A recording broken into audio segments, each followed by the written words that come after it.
Independente. Todo conteúdo veiculado é de inteira responsabilidade de seus produtores e idealizadores.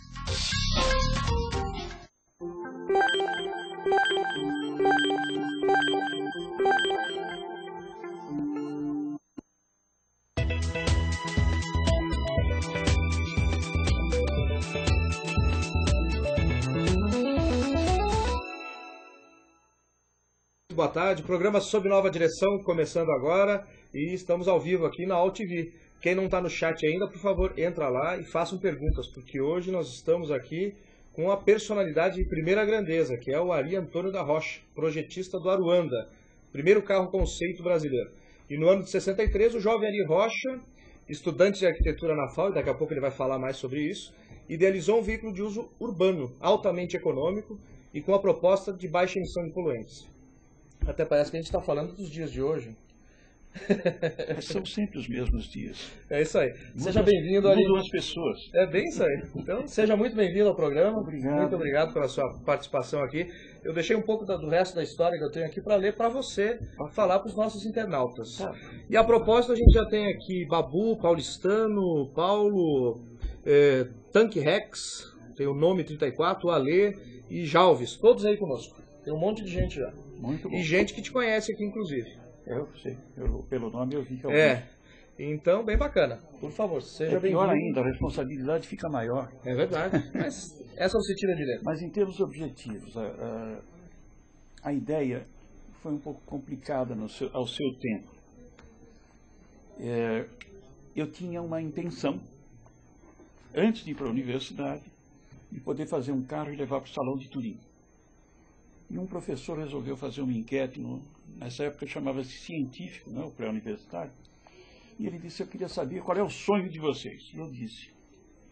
Ele disse: você quer acabar com a minha brincadeira? Está pensando que isso é brincadeira? É para falar coisa séria. Eu disse: mas eu estou falando sério. Você sabe que isso é impossível? Eu disse: por que é impossível? Para mim, só é impossível na hora que eu não conseguir. Só a partir dali que passa a ser impossível. Enquanto eu tiver chance de conseguir, não é.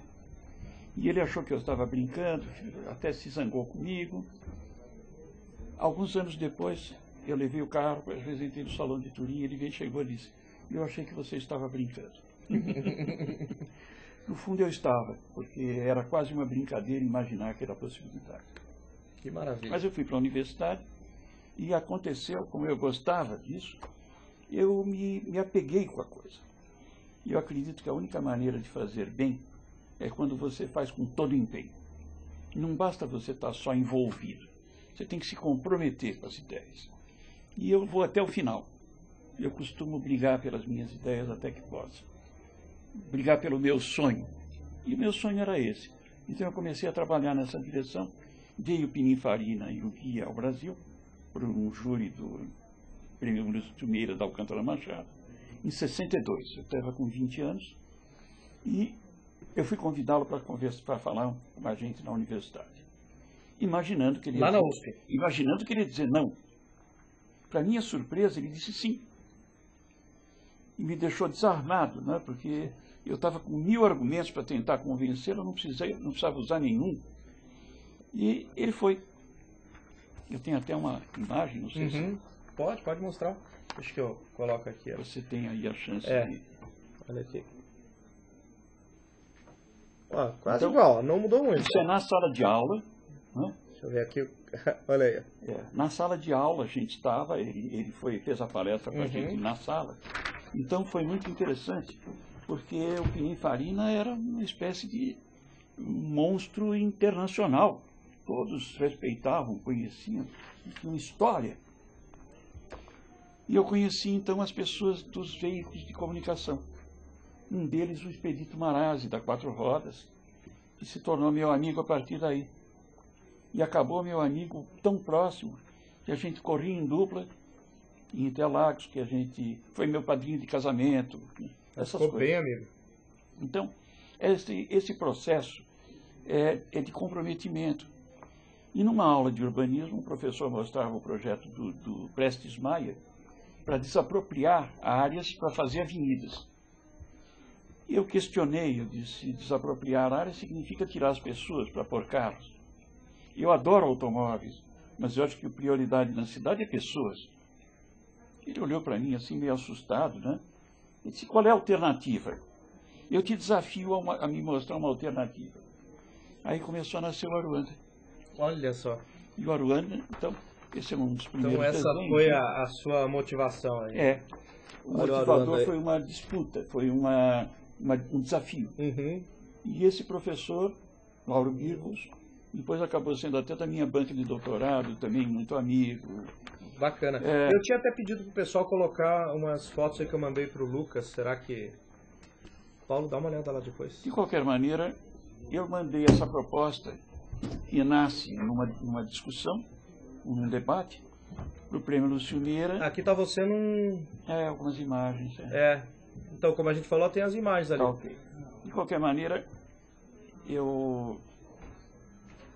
Lúcio Meira... Olha aí, ó. Olha o Aruanda preto e branco. Então, e aqui está a cor. E essa... Você viu que estamos melhor do que eles. É verdade. Olha aí, ó. E essa aqui já... De qualquer forma, Já fui ao Salão do Automóvel, acabei ganhando o Prêmio Lúcio Meira. Aqui é o Caio de Alcântara Machado concedendo o prêmio com o presidente do Congresso. Já coloco aqui também. Veja aí. Agora, olha aqui. Então, e surgiu um convite... Isso aqui é 63 também. Isso aqui é 64. 64. Já o prêmio no Salão do Automóvel de 64, no ano seguinte. O projeto nasce um pouco antes e depois ele evolui. Aparece o convite, eu estava estagiando na Vemag, fazendo um trabalho lá, e com isso, essa aproximação com a Vemag, etc., me favorecia para conhecer as coisas, para conhecer as pessoas, para ir a correia de automóvel. Então, circulava no ambiente integralmente, imersão. E o Mário convida, eu fui a Turim, construímos o carro em 2 meses, aqui tem uma imagem da construção, tá perfeito aí. Com o Mário Fissori ao lado, que era uma figura fantástica. Né? Eles eram uma pequena carroceria, só que o Mário era tão brilhante que ele era convocado pelo grupo dos carrozzieri para todos os problemas mais densos. Era ele, Pininfarina, Bertone, o presidente do grupo Touring Superleggera, o Zagato, que participavam e decidiam. Então, apesar de ser tão pequeno, ele era um camarada muito acentrado, muito consciente das coisas. E com isso a coisa evoluiu e a gente conseguiu fazer o carro. E o carro foi apresentado, tive alguns visitantes ilustres, como nessa aqui, por exemplo. Esse visitante que está ao meu lado, ali em pé, é nada menos do que o Fangio. Manuel Fangio. Manuel Fangio. Quer dizer, que maravilha, outros, né? Teve desfile de moda no carro, porque ele, de certa maneira, ele quebrou a estrutura. Ele quebrou o paradigma. O paradigma era um carro com uma janelinha pequena, portas grandes, coisas assim, um monstrengo, né? E as pessoas não conseguiam imaginar algo diferente. Por que um carro para 2 pessoas? E eu disse, não, porque você reduz a poluição. Mas carro não polui, o que polui é fábrica. Era a imagem que se tinha à época. Nós fomos entender muito tempo depois que o carro polui. Então, carro era a solução naquele tempo. Hoje a gente sabe que não. Hoje a gente sabe que o carro é problema. A quantidade de carros se transformou num problema. Foi mais do que uma solução. Então, nós temos hoje questões novas a colocar. Novos desafios. Mas no Salão de Turim, por causa dessa inovação, porta de correr, para-choque lateral, a tampa do porta-malas era inteira de vidro. Enfim, coisas que não eram normais à época.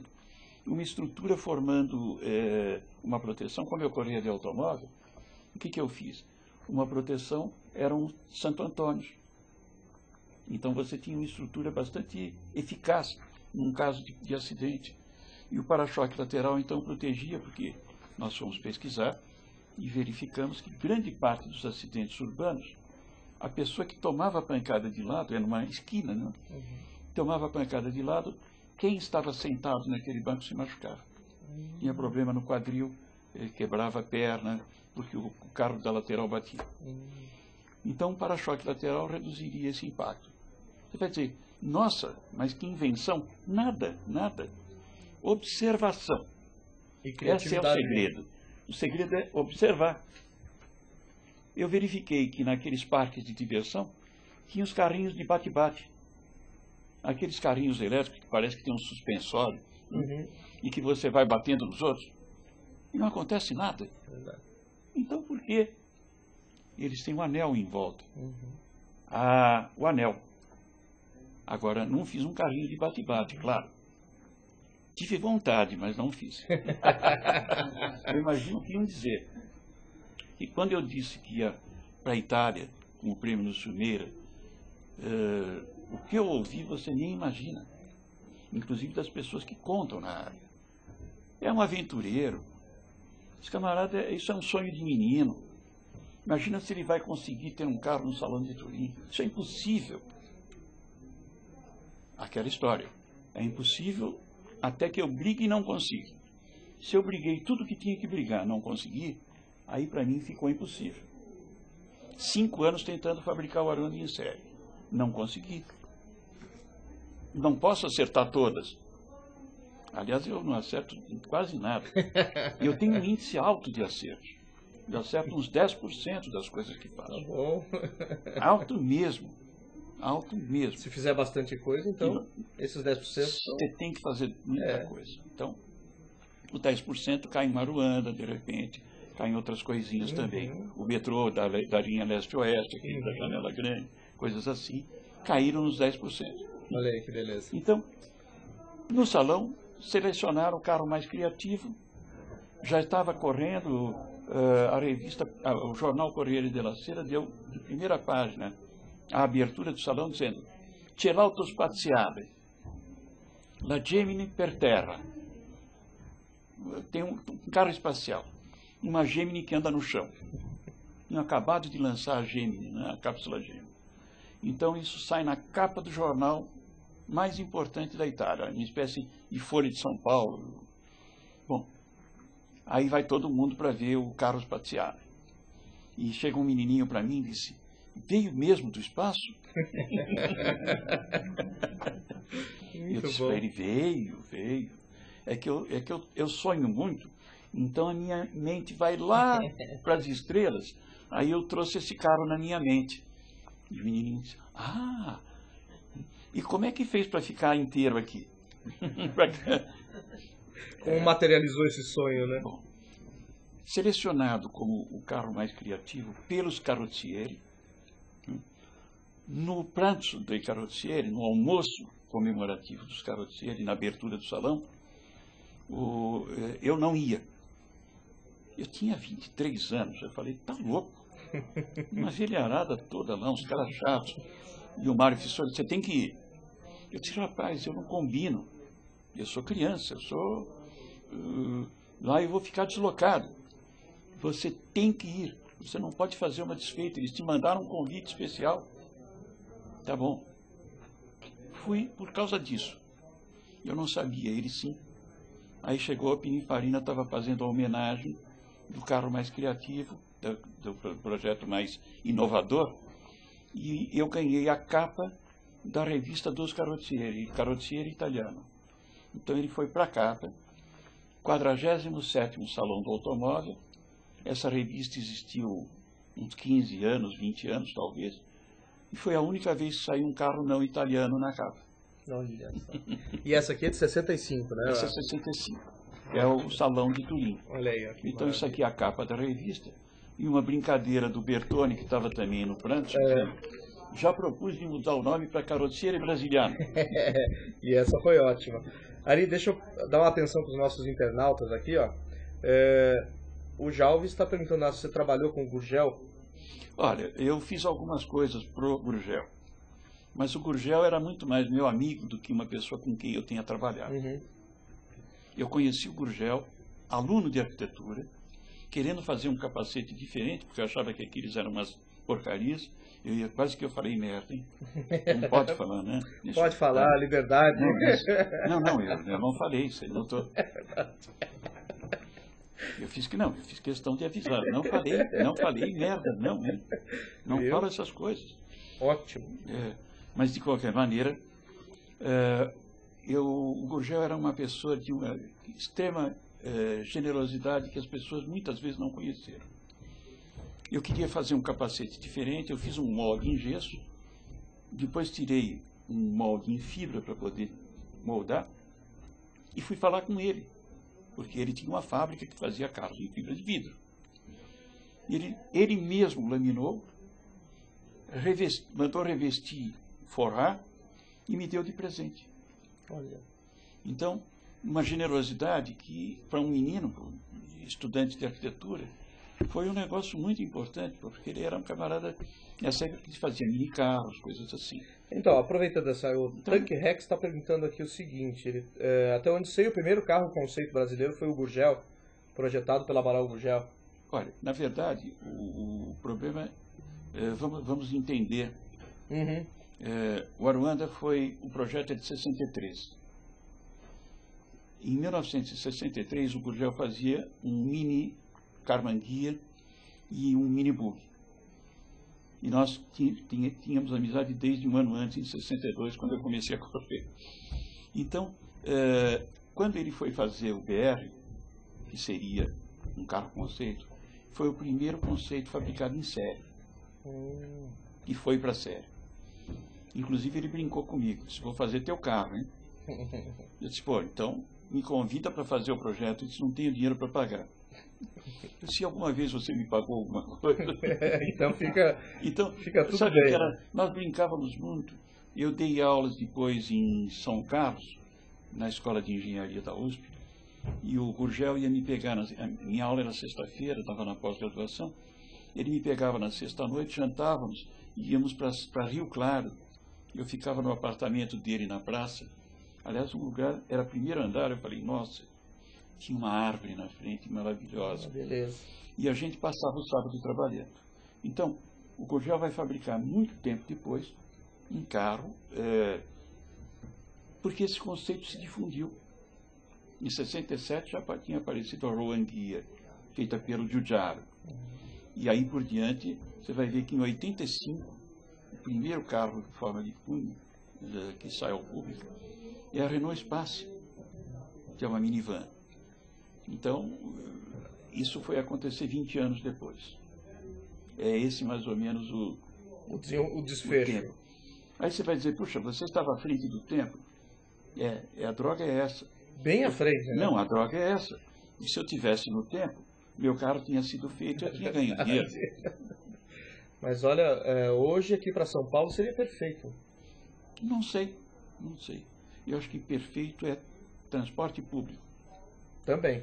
Eliminar, proibir o carro privado de entrar na cidade. Isso é basicamente a minha tese de doutorado em 72. Seria uma boa, né? Eu dizia: o homem consegue resolver problemas como ir da Terra à Lua, mas não consegue resolver situações triviais como ir de casa ao trabalho de uma maneira rápida, segura, sem poluir o ar e sem fabricar neuróticos, que é exatamente o que nós temos hoje. A minha tese de doutorado foi em 72. Faz 40 anos, né? Na realidade só piorou, né? Nossa! Espera um pouquinho. Não, vou pedir uma bengala nessas alturas. Não, é que tá confortável. O Tank Rex está perguntando o seguinte aqui: por que carro brasileiro não dá certo? Teve o Gurgel que faliu, e na Fórmula 1 o Copersucar que não deu certo. E um país que teve o inventor do avião, por que não ter um carro brasileiro? Um país que foi o inventor do avião. Vamos começar. Quando eu quis trazer o Aruanda para o Brasil, foi proibido, porque ele foi considerado carro italiano. O embaixador do Brasil na Itália tinha sido colega do ministro que proibia. E ele me mostrou a carta que mandou, e ele disse: se o Santos Dumont pedisse para trazer o 14 bis para o Brasil, vocês iam proibir porque era avião francês? Então, o problema é que, infelizmente, a gente tem algumas dificuldades por causa da cultura que nós temos no nosso país. Estou procurando aqui alguns comentários mais. Mas Vale perguntou se ele era o primeiro, se tinha trabalhado com Gurgel. Isso. Né? Então fiz alguma coisa porque ele era meu amigo. Uhum. Então, como eu disse, eu passava os sábados com ele resolvendo problemas.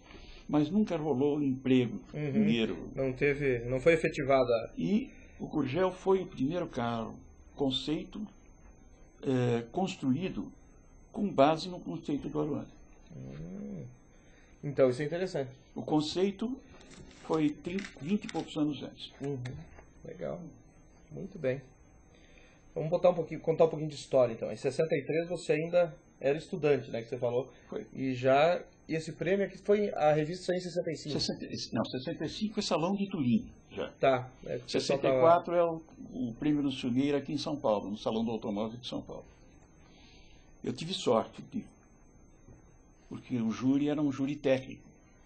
Senão eles iam escolher um carro esportivo, não iam escolher um negócio esquisito como era isso. É ainda hoje uma coisa esquisita. Então... Conta pra gente um pouquinho do estágio na Vemag. Bom, a Vemag é uma paixão. Eu tive um chefe que era uma pessoa brilhante. Professor Dr. Pádua, como era chamado. É o pai do Ricardo Prado, colecionador de automóveis antigos. E o Dr. Pádua, que era Antônio de Pádua Prado Santos, né, ele me permitiu, como estagiário, criar o departamento de estilo na fábrica. Tente imaginar hoje um estagiário montar um departamento de uma fábrica. Né? A realidade sendo diferente, não, é difícil das pessoas poderem entender como a mudança da realidade transformou as coisas. Né? Mas você chegou no Pininfarina, não acredito, aí tem a foto. Mas isso é montagem fotográfica. Aí eu quase que falei, quase que fiz uma referência, assim, um pouco airosa à senhorita mãe dele. Então, lá pelas tantas, as coisas eram diferentes. Você chegava às pessoas, não eram entidades que você tinha que procurar. O Dr. Pádua convida um estagiário, me dá uma sala. Tinha engenheiro que não tinha sala e eu tinha uma. Como estagiário. Agora, é porque o tipo de trabalho que eu fazia as outras pessoas não estavam fazendo. Mantenho amizade até hoje com alguns engenheiros da Vemag, algumas pessoas do grupo. É impressionante isso. Inclusive vai haver agora, no próximo mês, a Copa DKV, hein? Verdade. Lá em Piracicaba. A gente divulgou já no site. Eu acho que o Alfredo está fazendo um belíssimo trabalho. Que legal. A gente tem que dar uma força para ele. A gente divulgou lá e, estando mais perto lá do evento, a gente fala excelente, de novo. Excelente. Vai ter um bocado de DKV correndo. E depois que você ganhou o prêmio, você era estagiário quando ganhou o prêmio? Eu era estagiário quando ganhei o prêmio e quintanista de arquitetura. Eu estava terminando o curso de arquitetura e fazendo estágio na Vemag.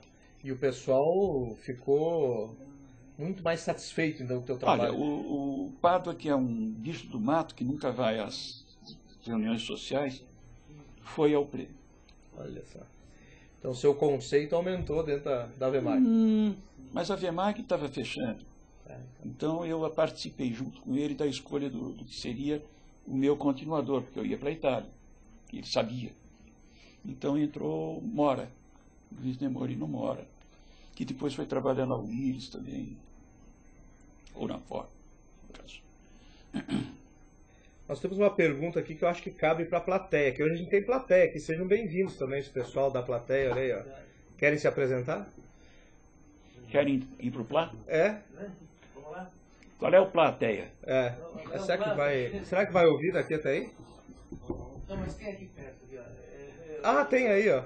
Meu nome é Ricardo, eu sou restaurador de automóveis antigos e tive o grande prazer de poder estar restaurando o Aruanda hoje, nos dias de hoje. Bem bacana, né? Mas tem uma pergunta aqui do Tanque Rex, ó. Ele quer saber o seguinte: por que hoje em dia todos os carros são brancos, pretos ou grafite? Eu acho que ninguém melhor do que o Ari para responder isso. Eu acho que eu vou tentar uma resposta. Eu gosto de carro vermelho. E o carro que eu gosto, vermelho, chama-se Lamborghini. Eu não posso ter Lamborghini. Se meu carro fosse vermelho, seria uma desgraça. Porque um carro vermelho que não anda como uma Lamborghini, como uma Ferrari, o que adianta ser vermelho? Não. Na verdade, você tem hoje a facilidade de certas coisas.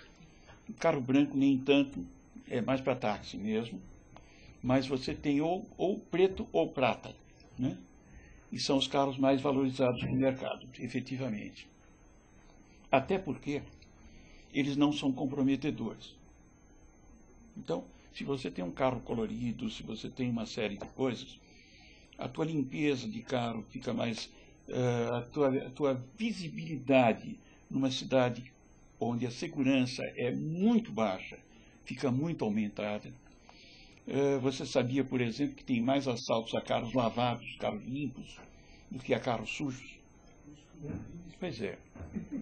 É 9:1 a proporção. Os carros que são assaltados são carros que estão polidos, brilhando. A não ser quando há uma encomenda específica, né? Porque nós temos dois estados paralelos, né? Um estado que é o governo e um outro estado que é a contravenção. Que foi posto em contravenção, às vezes eu nem entendo por quê. Porque eu nunca consegui entender a diferença entre o jogo de bicho e o jogo da caixa. Não consegui separar. É sorteio, é tudo igual. A única diferença, de fato, é que se você tiver o papelzinho, no jogo de bicho você tem certeza de receber. É verdade. Essa é a grande diferença. E um paga imposto e outro não também, né? Esse é o outro problema. Se você aplicasse... O jogo de bicho começa oficial, pagando imposto.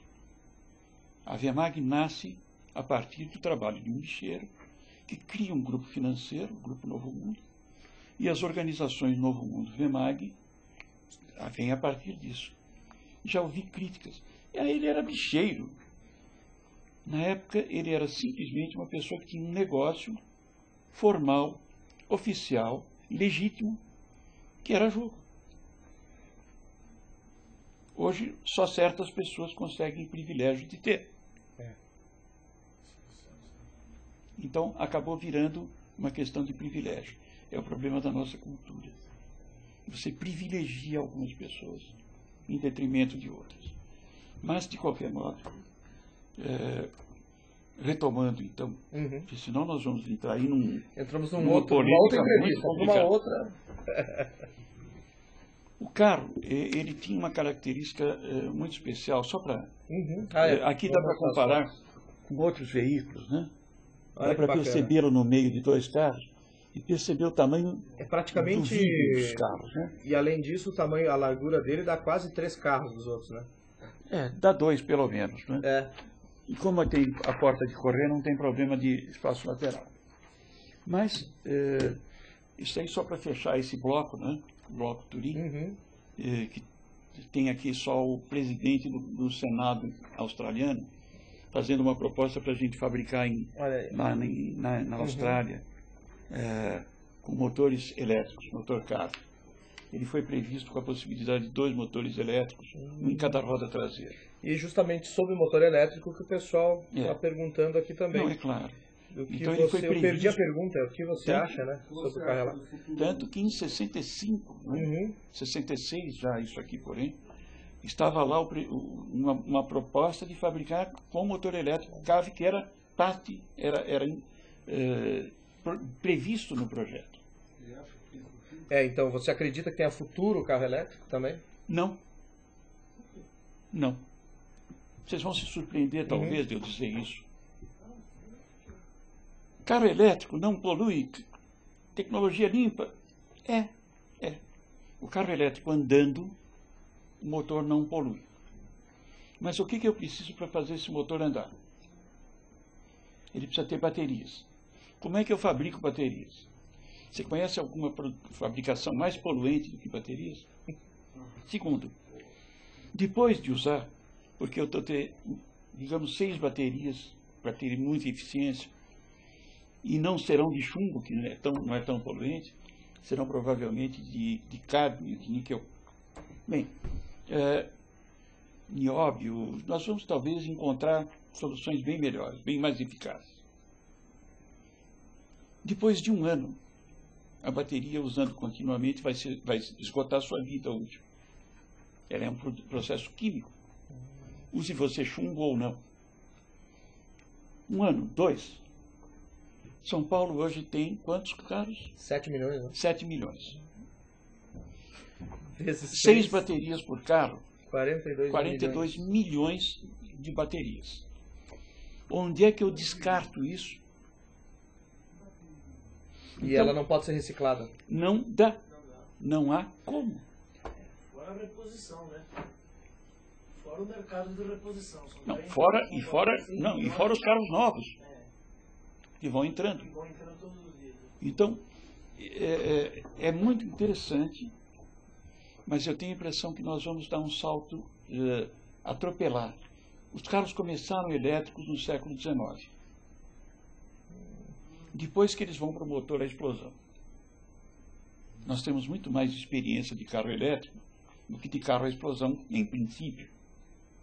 O que acontece é que quando você tem um volume pequeno, os problemas são fáceis de resolver. Quando cresce o volume, você agiganta as dificuldades. Pouca gente pensa no problema da bateria e do descarte da bateria. No problema de produzir energia para recarregar. Nós temos apagão sem ter isso. Então tente imaginar o que vai acontecer na hora que você tiver que carregar 42 milhões de baterias por dia. Quanta energia? Nós vamos precisar de umas 2 Itaipu. Só para São Paulo. E o Ale comenta aqui que fora que conseguir a energia elétrica também polui. Ou termoelétrica. E nem vou na nuclear, hein? E quando não polui, é pior. Porque nós fazemos as hidroelétricas e estamos destruindo áreas que são agriculturáveis e perfeitamente válidas. O que mais nós vamos precisar, que é ter água e alimento. Essas vão ser as carências do século XXII. Interessante, então, sabe, é preocupante. Então, qual é a alternativa? Eu acho que é célula a combustível. Nós vamos, talvez, dar o salto direto dos carros movidos a hidrogênio. Então, você, ao invés de ter que produzir energia elétrica para carregar uma bateria, você dá o salto direto. Você já utiliza o hidrogênio retirado diretamente de água ou de qualquer outro produto. O Ale comentou isso aí, justamente, até ar comprimido, que é só querer fazer. Está havendo já um carro feito a ar comprimido. Nós fizemos um experimental movido a ar comprimido, um híbrido, em 1962. Na escola também? Não, com o Soler, com o Rigoberto Soler. Então, há 50 anos, exatamente, 62, a gente propôs um carro híbrido. O motor simplesmente gerava ar comprimido, tinha um compressor, e você colocava nas rodas tubinhos que faziam girar um motor de transformação, como esse que tem agora para trocar pneu. O que acontece é que as pessoas nos perguntaram, mas então para que tem um motor? Já usa direto na roda. E o Soler, com aquela paciência que ele nunca teve, já saía para o palavrão. Na verdade, você usaria um motor de uma maneira ideal, com uma rotação sem consumo, e por aí vai. Ia ser menos poluente. Mas isso foi só um exercício acadêmico feito com alunos da FEI e da FAO. Na verdade, eu tinha feito a proposta do Armanda, era amigo do Soler, ele se empolgou com a ideia, e nós resolvemos então fazer um grupo, e os meninos, se algum deles assistir, vai descobrir isso agora. Que é claro que a gente nunca contou, que já tinha uma coisa por trás, uma ideia, uma proposta acontecendo, né? Então a gente fez, eu testei a forma que depois eu fui usar no Aruanda. Olha só, muito legal. Voltando ao Aruanda, então vamos mostrar essas fotos aqui, né? Isso aqui, por exemplo, é a primeira Bienal de Desenho Industrial do Brasil em 68 no Museu de Arte do Rio de Janeiro. Olha que bacana. Então, no MAN. Então o Aruanda percorreu não só Itália, Rodou um pouquinho aqui também. Rodou por aí. Que bacana. E agora está rodando mais. E a mesma época do bastante. Aruanda, a mesma época do Aruanda, a gente tinha feito esse projetinho aqui. Um GT para brigar com o Malzone. Aí era uma brincadeira minha com o Malzone. Que o Malzone, ele brincava dizendo que ele fazia aqueles carros, porque assim ele ficava mais atraente, as meninas gostavam. É brincadeira, evidente, né? E nós fazíamos parte de uma mesma comissão do Automóvel Clube. A maquete eletrônica desse carro é essa daqui. Para a época estava bastante razoável. Eu faria hoje um carro assim. Eu gostaria de ter hoje. Que lindo, né? Muito bacana. Então, aqui ao lado de um Malzone de costas, exatamente para fazer a comparação de altura, etc. Fantástico. E as outras coisas que a gente viu é que 10 anos depois os franceses falam em 10 anos de imaginação survoltée, exatamente sobre os carros elétricos, né? Olha que bacana. Na Itália saiu coisas assim também, nesse tipo de... Milivolt, não sei o quê. E aqui, ó, o Tank Rex está perguntando, por que o nome Aruanda? Eu chego. De qualquer forma, isso aqui seria a cidade do futuro que a Quatro Rodas faz há uns 25, 30 anos atrás. Bom, por que Aruanda? Porque eu precisava dar um nome. Ele nasce sem nome, chega no salão do automóvel ainda, e aí precisava batizar de alguma maneira. Como surgiu o convite para ir para Turim, eu resolvi dar um nome que pudesse falar em outro idioma. O francês vai variar, vai dizer Aruanda, o italiano vai falar Aruanda, o inglês vai ter dificuldade, mas vai dizer Aruanda, mas não tem não tem coisas desse tipo. Aruanda é uma palavra que vem do candomblé. Está muito ligada, estreitamente ligada à cultura que se desenvolveu no Brasil. Então é extremamente importante, eu acho, a gente ter presente isso, a nossa cultura. E se eu estou falando de fazer um carro brasileiro, eu tenho que ser coerente até na escolha do nome. Então Aruanda é um nome que está muito associado à nossa cultura, por causa de ter sido trazido pelos africanos, etc. E eles se miscigenaram. Eu tenho a impressão que a nossa cultura é mais negra do que branca. Não é? E Aruanda significa exatamente quando você separa o espírito da matéria. Então, Aruanda tem um significado, se a gente for benevolente na tradução, que corresponde ao nirvana do hinduísmo. Ou seja, é quando você separa a mente, o domínio da matéria através da mente. Essa é a ideia do Aruanda. Muito interessante. Então, domínio da matéria através da mente é você, ao invés de fazer um carro com 3 toneladas, 400 HP para levar o carro e de carona uma pessoa, você pensa e diz, não, a minha mente tem que ser mais válida do que isso. Então eu faço um carro que pesa 300 e leva 70 quilos de gente. É muito mais razoável. Você está dominando a matéria através da inteligência. E aquela outra fotinha ali para a gente terminar a sessão de álbum de fotos? Depois. Essa é por último? Eu quero primeiro falar de uma coisa. Ah, então por favor. Eu não sei se você vai falar a respeito do fato de ter sido dado como perdido. Não tinha. Pois é. Então, Ou isso tinha. acho que é fundamental. Tem, né? Mas é mais pro final. O grande problema, na verdade, que nós tivemos foi que o Aruanda ia para as exposições e começou a ter um arranhão, um amassado. Mesmo com empresas transportadoras de grande porte.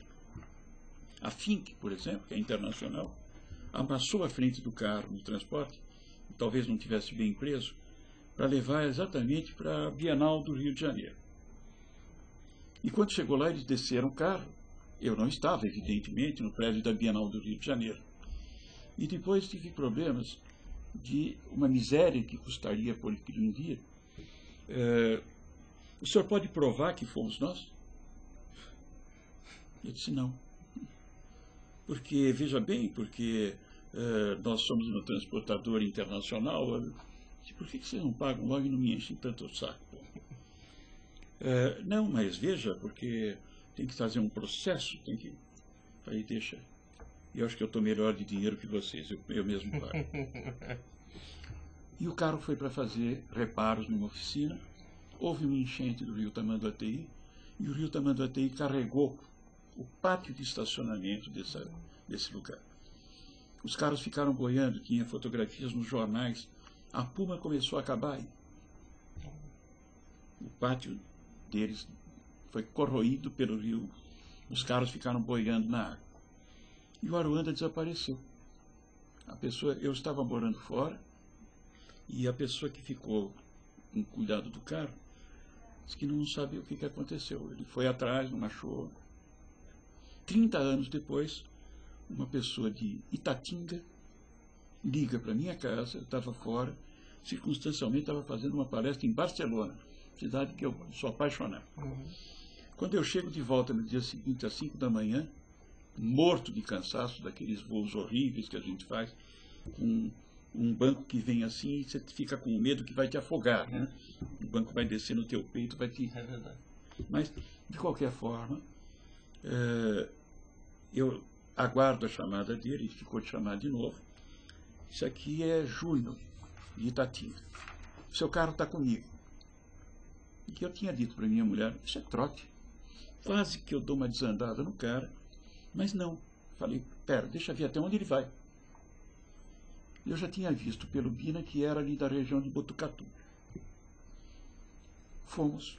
Por que o senhor não vem aqui? Falei, puxa, está mudando o tom. Estou gostando. Eu vou. Venha sábado, é um dia bom. Fui. Chegamos em Itatinga, na altura de Botucatu, subindo a Castelo Branco. E, evidentemente, eu até tinha dito à minha mulher, não é o Aruanda, nós vamos pelo menos almoçar. Tem um restaurante na praça de Botucatu que eu queria conhecer. Não conheço até hoje. Mas, de qualquer forma, cheguei e era o Aruanda. E minha mulher fez questão de ir comigo. Eu não entendi por que ela quis vir comigo. Aí eu comecei a compreender. Na hora que eu vi o Aruanda, depois de 30 anos dado como perdido, meu filho mais velho diz, eu sou o segundo. O filho mais velho é o Aruanda. E é o predileto. Bom, quando eu vi o carro, eu fiquei sem ar. Não conseguia respirar, não conseguia falar. Estava tão emocionado que me deu... E minha mulher me abraçou. Ai, que bom que é o Aruanda. Dissimulada. As mulheres são dissimuladas. Ela me abraçou e disse, você ficou branco, eu pensei que você fosse desmanhar, então eu te abracei para você não cair no chão direto. Por bem, nem por isso menos dissimulada. Mas ficou coisa maneira. Ótimo. Era o carro. E aí eu comecei a correr atrás da possibilidade de restaurar. Os preços eram maiores do que eu podia pagar. As empresas que se propuseram fazer não pegaram a coisa com a minha expectativa, não corresponderam, digamos. Não queriam se envolver. Um deles chegou e disse, leva na nossa oficina, tem um funileiro muito bom. Confundiu restauro com funilaria. E aí eu fiquei... Os preços eram tão altos que eu não teria condição, em hipótese alguma, de encarar. E eu comecei a correr atrás, preços melhores, mas aí você tinha compromisso de qualidade. Até que, numa reunião que tivemos no MG Clube, eu encontro com o Ricardo Opp, esse moço aí. E esse moço, como é que vai? Como é que está? E o Aruanda? Vai restaurar? Não tenho dinheiro. Ele disse, isso não é problema. Eu disse, é problema. Claro que é. Que eu vou ter que pagar de alguma jeito, de alguma forma. Não, mas veja bem, depende do foco. Eu sou apaixonado por carros. Eu não faço restauro para ganhar dinheiro. Eu faço porque gosto. E ganho dinheiro para viver. É o meu meio de ganhar dinheiro, mas eu não faço isso. Eu faço isso porque gosto de carros. Eu vi o Aruanda quando era menino, meu pai me levou ao Ibirapuera, e eu vi o carro e fiquei apaixonado por ele. Então, nós vamos encontrar um meio de fazer. E encontramos. Ele abriu mão de muitas coisas e, então, me facilitou para que eu pudesse resolver esse problema no limite da minha possibilidade. Enfim, uma generosidade igual ao do camarada de Itatinga que achou o carro e telefonou para eu ir buscar. E quando eu disse que queria comprar e que eu pagaria o que ele pedisse, ele disse, não precisa não, manda o caminhão e leva porque é seu. Que legal. E esse aqui vira e diz, não, nós vamos fazer a restauração, isso é mais importante, o Aruanda é exemplar único, é um carro raro, então vamos fazer. Depois a gente resolve esse tipo de problema. E foi assim que a gente resolveu.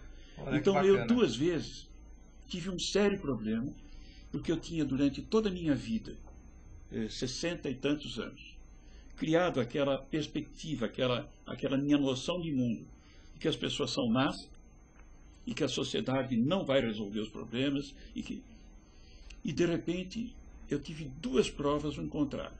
Ou seja, esses 2 cretinos, né, eles traíram toda a minha convicção de que o mundo era mau e me fizeram ter de novo fé na humanidade. Que coisa boa, ainda bem, né? É horrível. Olha, o nosso tempo estourou. Você queria mostrar aquela foto também? Falar rapidinho? Quero. Olha aí. Isto aqui é um mini Baja. É uma competição promovida pela SAE. Então, o que eu quero dizer que é possível fazer. É preciso que a gente se ponha em campo e entre de verdade.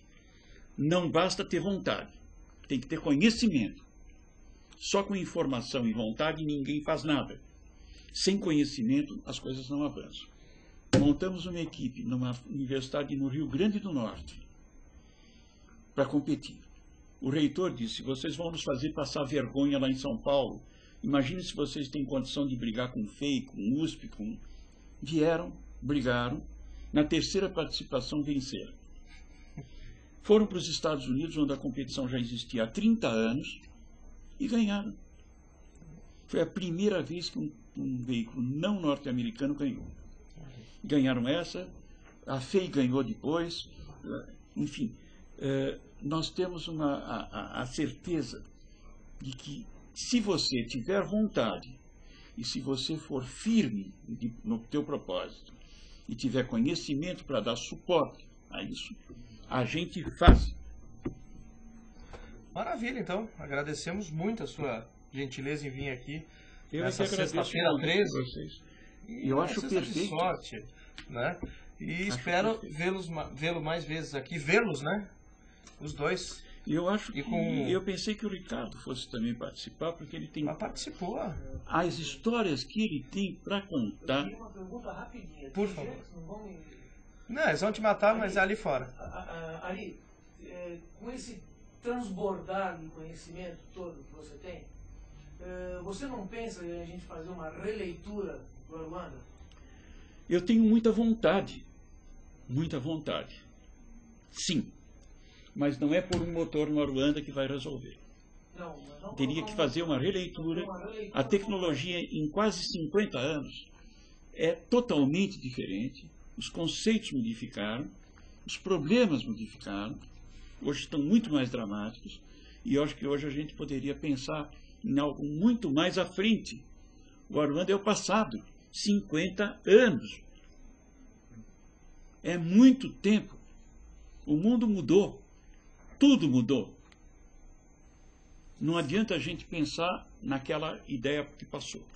É preciso que a gente comece a repensar. É preciso que a gente comece, então, a propor algo compatível com o nosso tempo, com a tecnologia de hoje. Maravilha.